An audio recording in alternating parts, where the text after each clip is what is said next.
بتایا ہے آپ کو سارا معاملہ کہ وہ سیٹ از ویکنٹ، وہ مسیح ابھی نہیں آیا، جو آیا تھا اسے مانا نہیں، لہذا جگہ خالی ہے۔ اب اس آخری دور میں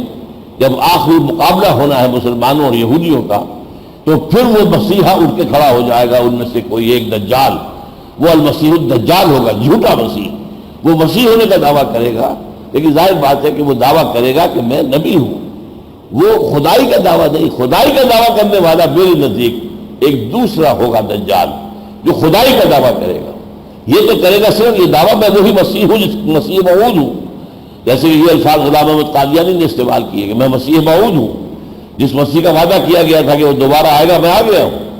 لیکن یہ کہ بہرحال یہ میں نے آپ کو گنوا دیا ہے کہ یہ جو سلسلہ ہے حدیث کے اندر جھوٹے مدعیان نبوت کو دجال کہا گیا، تو شروع ہو گیا یہ حضور کے زمانے ہی سے اور مسلسل رہا ہے، اور ایک حدیث میں چونکہ 30 کا عدد تعین کے ساتھ آ گیا ہے، لہذا ہمارا گمان ہے کہ 30 ہی ہوں گے، اور ان میں سے آخری جو ہے میرے نزدیک یہ مسیح الدجال یہودی ہوگا، جو مسیحا ہونے کا دعویٰ کرے گا کہ میں ہوں وہ مسیحا جس کا کہ وعدہ اللہ نے تم سے کیا تھا۔ حدیث میں ایک اور دجال کا ذکر آتا ہے، وہ الدجال الاکبر ہے، عظیم ترین دجال، وہ خدائی کا دعویٰ کرے گا، اور اس کے پاس اتنی قوت جمع ہو چکی ہوگی، تمام جو قواعد طبیعہ ہیں، جو فورسز آف نیچر، ان سب میں اس کو اتنا تسلط حاصل ہو جائے گا کہ وہ خدائی کا دعویٰ کرے گا۔ رزق کے خزانے اس کے قبضے میں ہوں، رزق اسی کو دے گا جو اس کو ماننے کے لیے، اس کو سجدہ کرنے کے لیے تیار ہو۔ اور حضور نے اس کی خبر دی ہے کہ وہ کانا ہوگا، اس کی ایک آنکھ کھلی ہوئی ہوگی، پھر یہ کہ اس کی پیشانی پر لکھا ہوگا کافارا کفر، جس کے بارے میں فرمایا وہ اتنے جلی حروف میں لکھا ہوگا کہ ہر مومن اس کو پڑھ لے گا،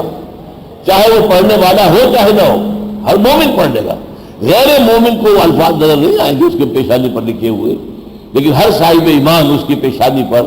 کافارا لکھا ہوا دیکھ لے گا، اور وہ ایسے ایسے معجزے دکھائے گا جس کا کہ تصور نہیں کیا جا سکتا تھا۔ یعنی یوں سمجھیے کہ حضرت مسیح علیہ السلام کو جو معجزے اللہ نے دیے تھے، اس کے لگ بلکہ اس سے بھی آگے معجزے جو ہیں اس کے پاس ہوں گے، اور وہ مدعی ہوگا خدائی کا، اور وہ سب سے بڑا فتنہ ہوگا اہل ایمان کے لیے۔ پوری انسانی تاریخ میں اتنا بڑا فتنہ اور کوئی نہیں ہوا۔ یہ حضور نے بار بار کہا ہے کہ تمام انبیاء اور رسول خبردار کرتے آئے ہیں اپنی اپنی امتوں کو، اور دیکھو میں بھی تمہیں خبردار کر رہا ہوں۔ بال اس کے بارے میں جو ہے الآور الکذاب مکتوب بین عینیہ کافارا یقرؤہ کل مومن کاتب اور غیر کاتب،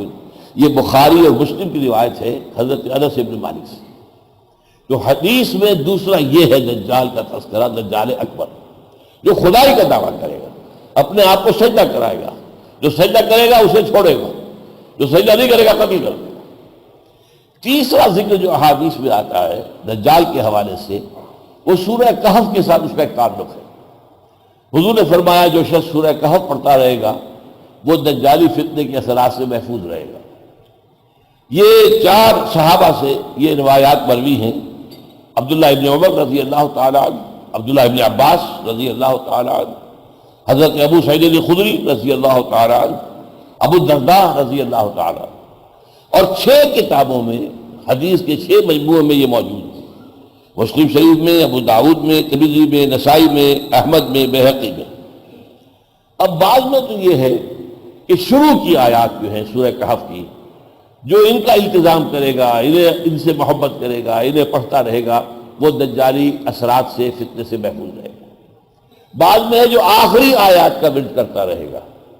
بعض میں ان دونوں کو جمع کیا گیا، ابتدائی آیات اور آخری آیات، اور بعض میں پوری سورت کا۔ اور یہاں تک فرمایا گیا کہ جو شخص جو ہر جمعے کو سورہ کہف کی تلاوت کرے گا، وہ اس جمعے سے لے کر اگلے جمعے تک کے لیے اس کو اللہ تعالیٰ ایک نور عطا کر دے گا، جس کی روشنی کی وجہ سے وہ دجال کے فتنے سے محفوظ رہے گا۔ عن ابی سعید الخدری رضی اللہ عنہ ان النبی قال صلی اللہ علیہ وسلم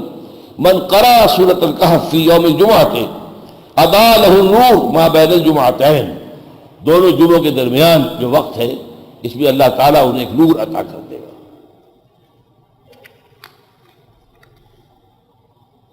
اب قرآن حکیم کے عمومی مطالعے اور بالخصوص دجالی فتنے کے سورہ کہف کی جو نسبت ہے، تعلق ہے، اس پر غور کریں تو جو بات سامنے آتی ہے، توجہ سے میری بات سنیے۔ اصل دجال یہ دنیا، یہ حیات دنیاوی ہے جو انسان اور آخرت سے، انسان جو اللہ اور آخرت سے غافل کر دیتی ہے، یہ دجل ہے۔ آخرت پر دنیا کا پردہ پڑ گیا، آپ آخرت کو بھول گئے۔ اللہ پر کائنات کا پردہ پڑ گیا، آپ کائنات کی توجہ ہے، کائنات پر غور و فکر ہے، کائنات پر سوچ و بچار ہے، اللہ کو بھول گئے، اس کی ذات و صفات سے کوئی تعلق نہیں۔ آخرت پر حیات دنیاوی کا پردہ پڑ گیا، حیات دنیاوی کو بھول گئے، دنیا ہی مطلوب ہے، دنیا ہی مقصود ہے، دنیا ہی کے لیے بھاگ دوڑ ہے۔ یہ اصل میں دجل ہے، در حقیقت دنیا کی زندگی ہے جو قرآن کہتا ہے دھوکے کی ٹٹی ہے۔ وَمَا الْحَيَاةُ الدُّنْيَا إِلَّا مَتَاعُ الْغُرُورِ، دھوکے کا سامان۔ اب یہاں دیکھیے سورہ کہف کے اندر معاملہ کیا ہے۔ پہلے رکوع میں وہ عظیم آیت آئی ہے، اِنَّا جَعَلْنَا مَا عَلَى الْأَرْضِ زِینَةً لَهَا لِنَبْلُوَهُمْ أَيُّهُمْ أَحْسَنُ عَمَلًا۔ اس زمین پر ہم نے جو کچھ بنایا ہے اسے اس کی زیبائش بنا دیا ہے، آرائش، سنگھار، اس کا زیور، تاکہ یہ بنی اور سجی ہوئی اور خوبصورت اور حسین نظر آئے، اور پھر ہم امتحان لیں گے۔ وہ جو ایک شعر ہے بہت عمدہ کہ روح روشن کے آگے شمع رکھ کر وہ یہ کہتے ہیں، ادھر جاتا ہے دیکھیں یا ادھر پروانہ آتا ہے، تم دنیا کی طرف جا رہے ہو یا ہماری طرف آ رہے ہو، ہم سے محبت کرتے ہو یا دنیا سے محبت کرتے ہو، ہمیں اپنا مطلوب مقصود بناتے ہو یا دنیا کو مطلوب مقصود بنایا ہے۔ تو سب سے بڑا امتحان، سب سے بڑا دجل، سب سے بڑا فریب یہ دنیا کی زندگی ہے۔ اور یہ بھی نوٹ کر دیجئے کہ یہ جتنی زندگی، یہ دنیا جو ہے جتنی زیادہ حسین ہوتی جا رہی ہے، یہ ساری سائنسی ترقی نے دنیا کو بہت حسین بنا دیا ہے۔ کیسے کیسے شاندار باغات، کیسے کیسے شاندار سڑکیں، کیسی کیسی فلک بوس عمارتیں، کیسے کیسے ہوائی جہاز، جو پیکر ہزار آدمیوں کو اب گود میں لیے ہوئے دوڑا جا رہا ہے۔ اب یہ دنیا کی زندگی بہت زیادہ جو ہے دلکش ہے، زیادہ حسین ہے۔ کیسی کیسی کاریں، کتنی لمبی چمکیلی ایسی کاریں، کیا کیا چیزیں جو آج ایجاد ہوئی۔ تو جیسے جیسے یہ سائنٹیفک ارتقا ہوا ہے، دنیا کی زندگی زیادہ مزین ہو گئی ہے، زیادہ جو حسین ہو گئی ہے، زیادہ دلکش ہو گئی ہے۔ یہ لوگوں کو اپنے اندر گم کر دیتی ہے، جو علامہ اقبال نے کہا کہ کافر کی یہ پہچان کے آفاق میں گم ہے،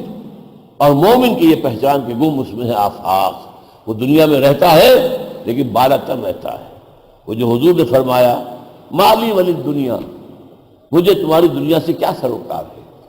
انما مثلی کا راکب استظل تحت شجرۃ ثم راح وترکھا، میری مثال تو اس مسافر کی سی ہے جو تھوڑی دیر کے لیے کسی درخت کے سائے میں آرام کرتا ہے، پھر اس کے بعد وہ اپنا راستہ لیتا ہے۔ اسے اس درخت کا، وہ درخت اس کا گھر نہیں ہے، اس کی منزل نہیں ہے، بلکہ وہ تو مسافر ہے، اسے تھوڑی دیر کے لیے آرام کیا سستانے کے لیے۔ چنانچہ یہی آپ نے فرمایا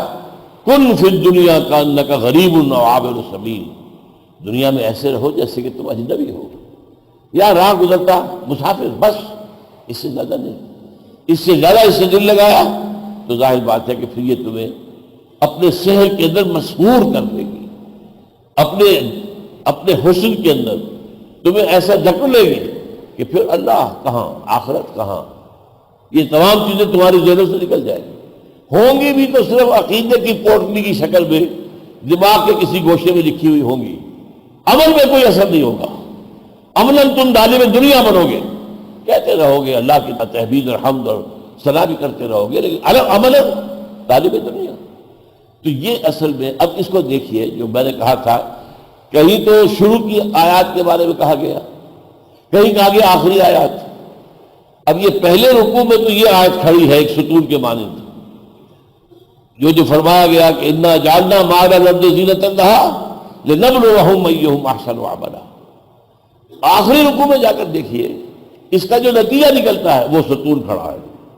قل هل ننبئکم بالاخسرین اعمالا، اے نبی ان سے پوچھئے ہم تمہیں بتائیں اپنی بھاگ دوڑ میں، اپنی کوشش اور جد و جہد میں، دنیا میں محنت اور مشقت تو سب کرتے ہیں، لقد خلقنا الانسان فی کبد، محنت اور مشقت تو ہر انسان کا مقدر ہے، لیکن اس بھاگ دوڑ اور محنت اور مشقت کا جو حاصل ہے اس کے اعتبار سے سب سے زیادہ گھاٹے میں کون ہے یہ بتائے تمہیں؟ قل هل ننبئکم بالاخسرین اعمالا، جواب کیا دیا؟ الذین ضل سعیہم فی الحیات الدنیا، وہ لوگ جن کی سعی، بھاگ دوڑ، محنت، جد و جہد، مشقت دنیا کی زندگی ہی کے اندر گم ہو کر رہ گئی، وَهُمْ يَحْسَبُونَ أَنَّهُمْ يُحْسِنُونَ صُنْعًا، اور سمجھ وہ یہ رہے ہیں کہ ہم تو بہت اچھا کام کر رہے ہیں۔ دیکھو میں نے چھوٹی سی دکان شروع کی تھی، آج کتنا بڑا سٹور بھی رہا ہے۔ میں نے ایک کارخانہ لگایا تھا ٹیکسٹائل کا، آج میرے 3 کارخانے ہیں۔ دیکھو میں نے کتنی ترقی کی ہے، میں کامیاب ہو رہا ہوں، میری ساری جد و جہد جو ہے برابر ہو رہی ہے۔ وہ یہ سمجھ رہے ہیں کہ ہم بہت